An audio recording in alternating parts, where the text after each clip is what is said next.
Magandang umaga, Julius Babaw at Tintin Persona.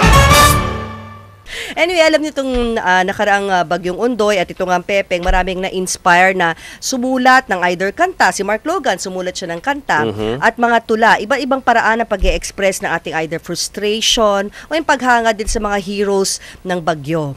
So ngayon, kasama natin ang kaibigan natin na mag-share ng kanyang sinulat nitong nakaraang bagyong Ondoy. Ang title ay Pinoy Bangon. Siya po walang iba kundi ang Chief Executive Officer, Igniter, yan, ng People Ignite na si JV Villarreal Wong. Magandang umaga sa inyong lahat. Good morning. Morning, JV. Morning, JV. Ang ganda nitong sinulat mo. Kailan mo itong sinulat, tong Pinoy Bangon? Last week nung ako ay naghihintay ng mga isang oras sa aking kaibigan sa Starbucks. Dahil sa kainipan, meron akong papel at pero anong date to? panulat. After Ondoy na? Siguro mga 4 days after. Kasi September 26 yung Ondoy So kung 4 days after yung Tuesday na. Yes. Maganda kasi yung yung content o yung message ng tula.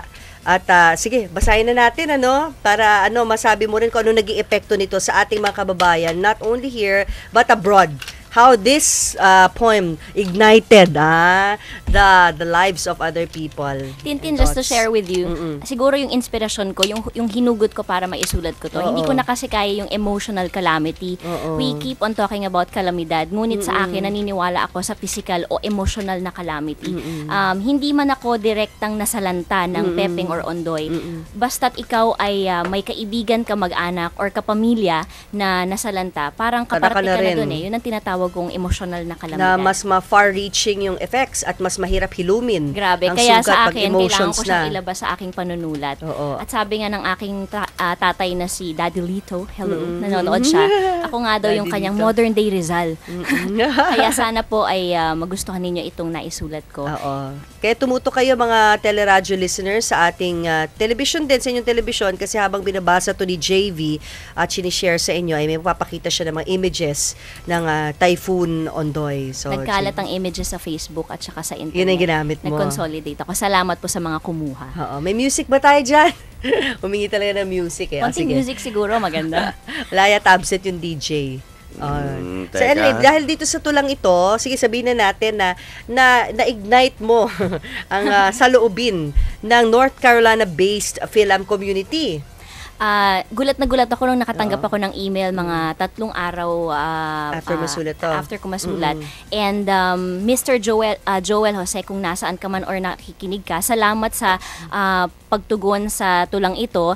He gathered Philippine-American community in North Carolina at dahil nga siguro ignited sila sa tula, he put up a website. Ito po ay bangonpinoyusa.com. Bangonpinoyusa.com. Ano sila, nag-raise sila ng funds para ma-donate sa victims? Kapag binisita nyo yung website, makikita ninyo that they express several areas kung paano po tayo makakatulong, mapa-Pilipino o mapa-Amerikano o ibang lahi man. Uy, salamat sa inyo dyan. International. Sa bangonpinoyusa.com. Maraming salamat. Salamat po mga tiga North Carolina. Oo. At sana hindi lang North Carolina, yung mga kapitbahay yung state dyan sa USA. I-ignite nyo na rin ang kanilang... Actually, may nag-request nga na iba pang lengguwahe. So, kasalukuyang tinatranslate ko siya into English, Chinese, at sana sa iba Chinese? pang... Wow! Chinese, may nag-request din at iba pang lengguwahe kasi po ay para ito sa lahat ng Pinoy sa ibang bansa. Okay. So, ito na po. Sa oras nating 7:52 sa Magandang Morning with Julius at Tintin. Habang ako'y umiinom ng napakasarap na malunggay juice drink, Power Nut malunggay juice drink na yun, napakasarap, potassium-rich, low sugar, and low salt. Ayan. Telephone number po nila ay 480-2079 for your orders. Super sarap po, malunggay juice drink. Yan. Ito na po. Ang Pinoy Bangon, sinulat ni JV Villarreal Wong. Sige, JV, go ahead. Pinoy Bangon. Kahit anong lakas ng hagupit, kahit anong manghirap ang sinapit, walang Ondoy, Pepeng o kahit ano pang lupit, sa gaya kong Pinoy na may pananalig.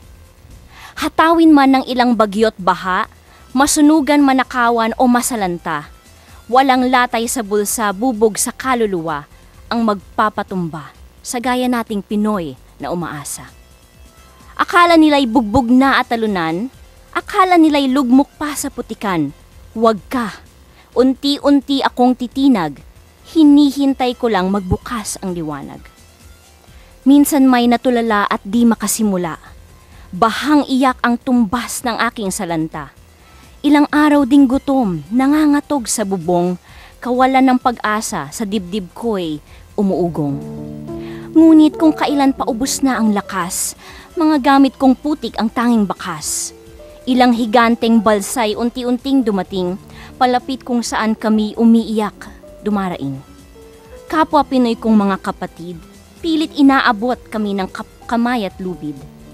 Sabi nila'y magtiwala lamang at kami sumama. Huwag mag-alala, mahal ko, tayo rin magkikita-kita. Bayanihan, kapatiran ang tanging tutulong, pag-ibig sa kapwa Pinoy ang ating isulong. Ang ganda mo, Pilipinas, huwag ka pong lumuha.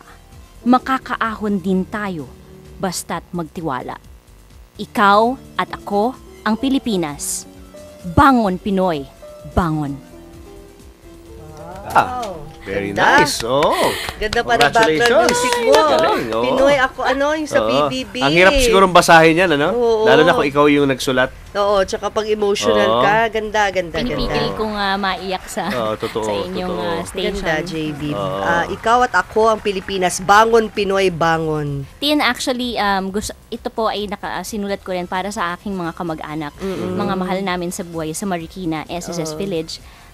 I love you, Tito Tony, Tita Zenny, Tito, naano sila, Tito Phil, naapektuhan and sila ng Tita baha. Lita. Oo. At ang mga aking mga kaibigan sa Kainta Rizal. Na-stranded sila. Marami Mga sa aking kamag-anak. kaibigan at kamag-anak ang medyo naapektuhan. Pero tayo ay babangon talaga. Totoo yan, totoo yan. Thank At, you. alam Nasa mo, Facebook mo to para makita ng iba kung Oo. gusto nila i-print. Facebook po ay JVW, letter JVW. Oo, letter JV Wong. JVW. sige. JV Wong. Pwede bang ano yan, ilagay din sa Facebook ng Julius and Tintin Ay, syempre po. program, DZMM para mabasa, no? I-share mo sa wall namin. i-share natin, Julius-Tin Babaw. Ang pangarap ko ay may makabasa ng maraming tao sa aking tula. Yun, Oo, very kaya good. dapat Oo. i-share, mas i-share pa, i-post sa wall natin. Totoo. Ipaki-post mo sa wall namin. Nakala bigay mo, ko sa'yo, JB, yung totoo yung sinasabi mo na ang Pilipino talagang will rise from all the challenges na ating nararanasan. Kasi nga nasa ugali talaga natin yun Inherent talaga sa atin na ano tayo, mga survivor Katunayan, yung mga Amerikano, yung mga nagdala ng relief dito, yung mga tumulong, ang napansin nila sa mga Pilipino, bakit daw ang mga Pilipino, kahit na hirap na, tumatawa pa at ngumingiti. Totoo yan. Oo. Totoo. Kasi yung pagiging matulungin, yan ay normal yan sa tao. It's human nature to help, di ba? Pero yung pagngiti in times of calamities, in times of tragedies, na tumatawa, ngumingiti, Hindi lahat nagpapalakpakan. Hindi lahat ng National. tao ganun.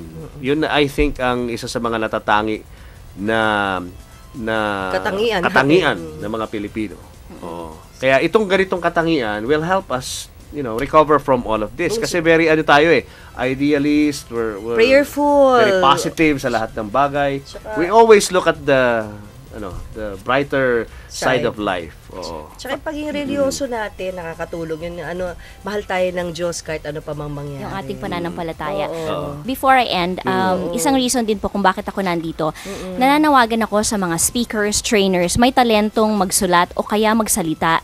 People Ignite is a training company and we are using our organization to call speakers and trainers who are willing to share and use your ganda talent for yan. free Yes. to give motivational talks.